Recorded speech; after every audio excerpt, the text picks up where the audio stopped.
네, 안녕하십니까. 좋은 아침입니다. 지금까지 우리는 기드온 이야기를 쭉 살펴보고 있는데, 총 7번에 걸쳐서 기드온과 300명의 군사들의 이야기를 우리가 함께 묵상해 봤습니다. 이제 오늘은 그 마지막 이야기로서 그 기드온의 죽음과 그 이후에 벌어진 이야기에 대해서 우리 함께 묵상해 보도록 하겠습니다. 아침 묵상 시작하겠습니다.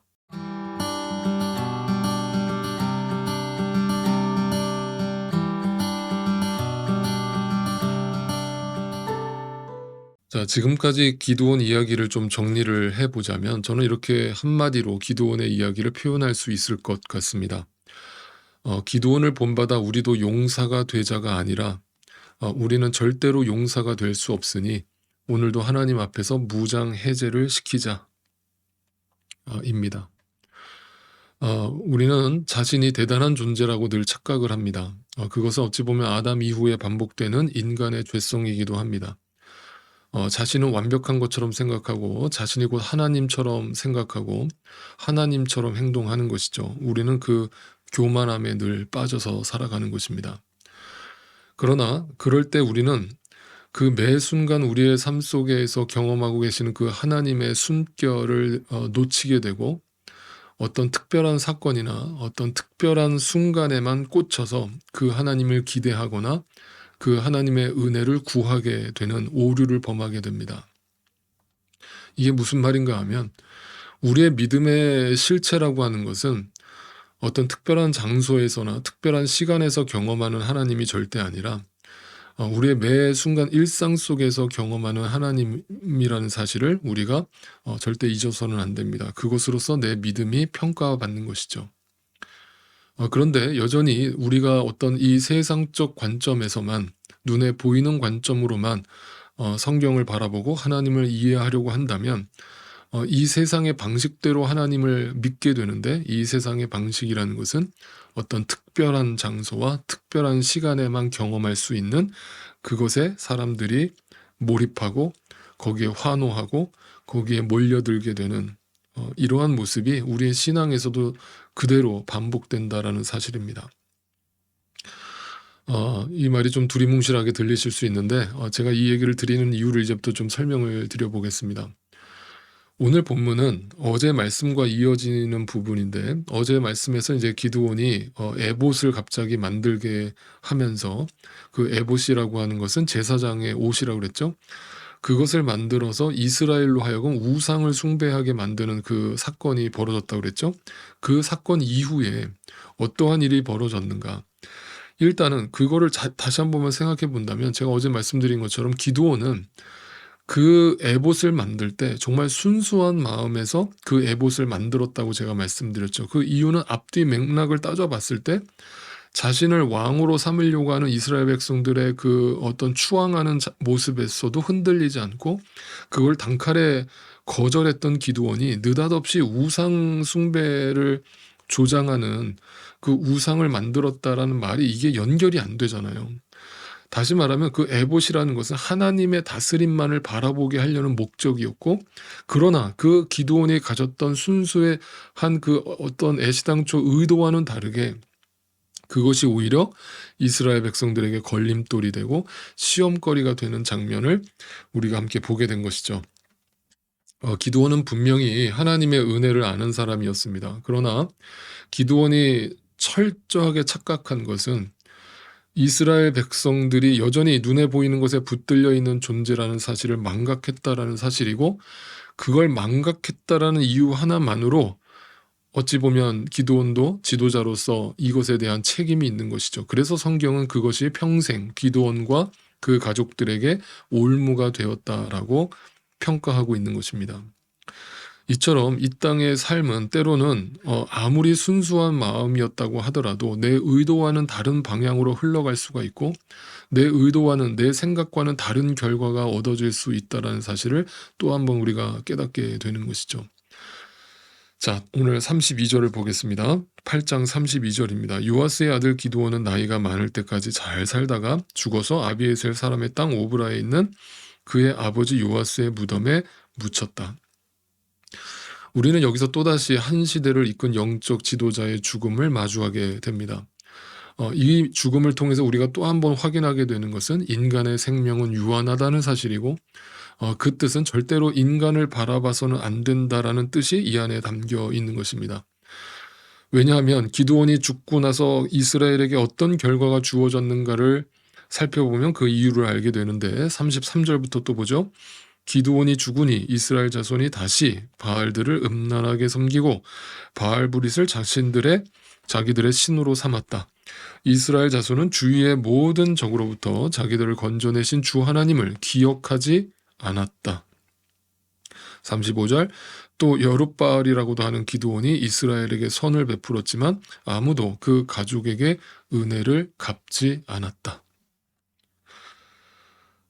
기드온이 죽자마자 그들은 또다시 우상을 숭배합니다. 다시 말해서 세상적으로 살아버렸다는 뜻입니다. 전혀 믿었던 적이 없었다는 듯이 그들은 세상 사람처럼 살아버리는 모습을 또다시 보여줍니다. 이 말의 뜻이 무엇입니까?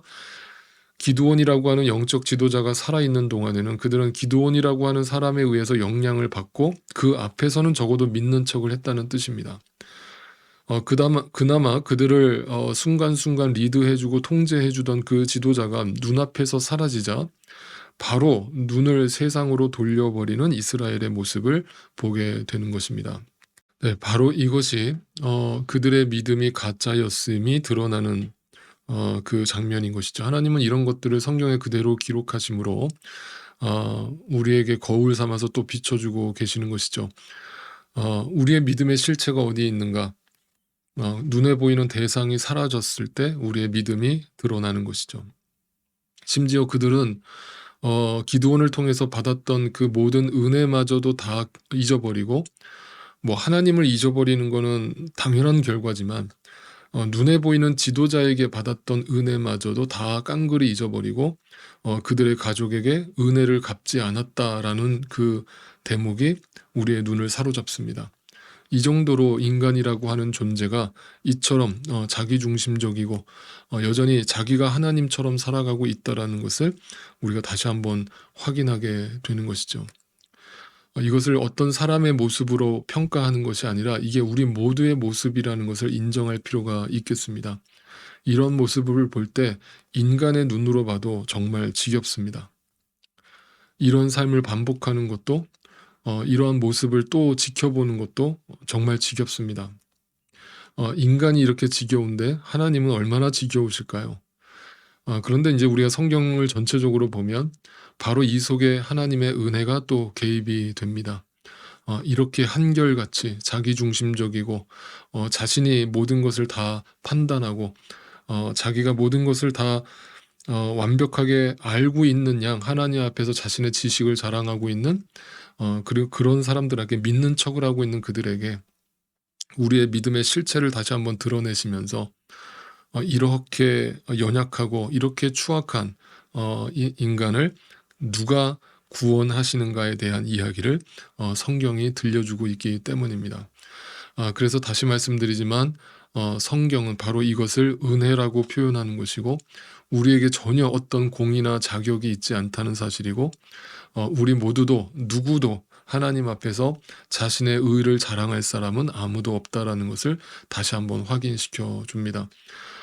그래서 이제 이것을 통해서 하나님이 우리의 실체를 다시 한번 보여주면서 제가 서론에서 말씀드린 것처럼 이 은혜를 일상 속에서 경험하지 않으면 우리도 이 이스라엘 백성처럼 어떤 특별한 사건이나 어떤 특별한 사람에게서만 하나님의 은혜를 기억한다면 특별한 사건과 특별한 사람이 사라지면 그 사건이 잊혀지면 우리는 그 순간에만 하나님을 기억하고 있었기 때문에 그 순간에 경험했던 하나님도 같이 잊어버리게 된다는 사실을 기억해 보시기를 바라요.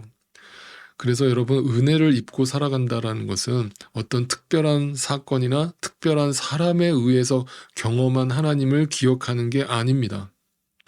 하나님의 은혜는 매 순간 속에서 조금씩 그 하나님을 경험하고 말씀을 통해서 그 하나님을 알아가는 과정을 통해서 더 이상 사람에게 초점이 맞춰져 있지 않고 어떤 특별한 사건에 초점이 맞춰져 있지 않고 오직 은혜 앞에 서게 되는 순간이 오게 되는 것이죠. 네, 그럴 때 우리에게 하나님이 호흡처럼 느껴지게 되는 겁니다.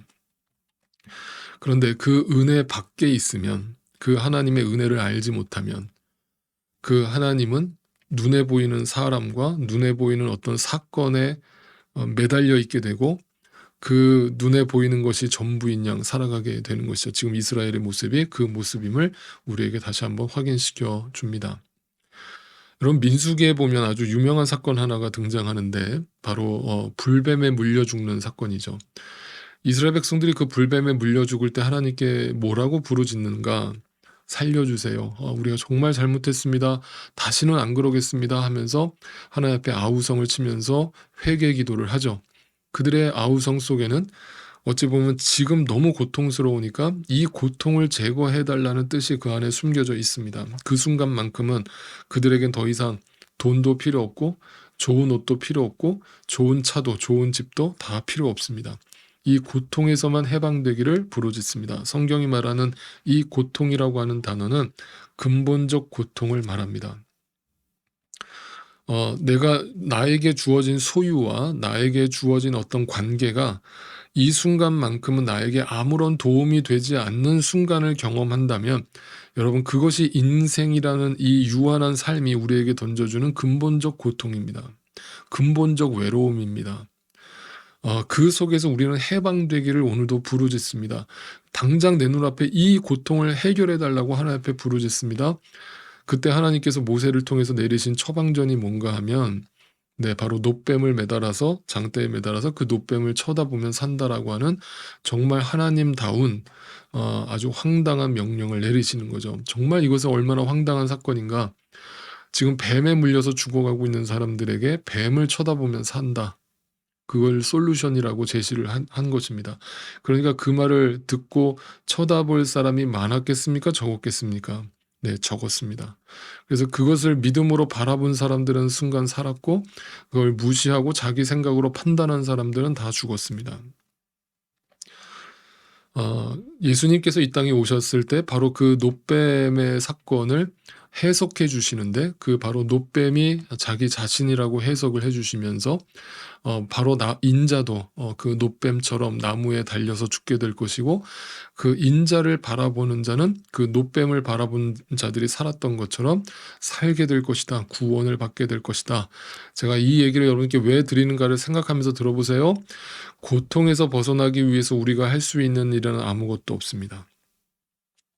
그냥 우리는 그 고통에서 벗어나는 길이라면 자꾸 사람에게 의지하고 어떤 특별한 사건에만 의지하고 기적을 요구하고 이 수준에서 계속 살아가는 겁니다. 그런데 예수님이 우리에게 원하시는 건 한 가지, 그런다고 고통이 사라지는 게 아니야. 그 인생의 근본적 고통이 사라지는 게 아니야. 인생의 그 근본적 외로움과 그 허무함이 사라지는 게 아니야. 황당하게 들리겠지만 그냥 믿어. 놋뱀을 쳐다봐. 놋뱀처럼 저 나무 위에 달린 예수 그리스도를 쳐다봐. 그럴 때 네가 살게 될 거야. 거기에 구원이 있어라고 우리에게 선포하는 것이죠. 그것을 믿고 쳐다보는 자는 은혜를 입게 되는 것이고 나 같은 죄인을 살리신 그 하나님의 은혜로 이 땅의 삶이 좋게지는 것이고 만족해지는 것이고 거기에서 우리의 믿음이 출발하는 것입니다. 왜냐하면 거기에 진정한 구원이 있고 거기에만 천국이 이루어지기 때문입니다. 기억하세요. 그래서 우리 믿는 자들은 끊임없이 구원이 그 놋뱀처럼 예수 그리스도에게만 있다라는 사실을 기억하고 하나님께 집중하고 예수 그리스도에게 집중하고 우리 안에 계신 성령 하나님께 집중할 때에만 우리의 믿음이 지켜지는 것이고 우리의 믿음이 성장해 간다라는 사실입니다. 그런데 우리가 그 은혜 바깥에 있으면 그 은혜를 망각하면 자꾸 사람을 쳐다보고 어떤 사건을 쳐다보고 실망하고 시험 들고 절망하고 또 자기의 생각으로 판단하고 정죄하는 그 일에 빠져버리게 되는 것입니다. 그래서 하나님은 계속해서 이 땅에서 우리에게 어떤 사건들을 일으키심으로써 우리가 과연 무엇을 의지하고 무엇을 믿고 살아가는지를 우리에게 확인시켜 주십니다.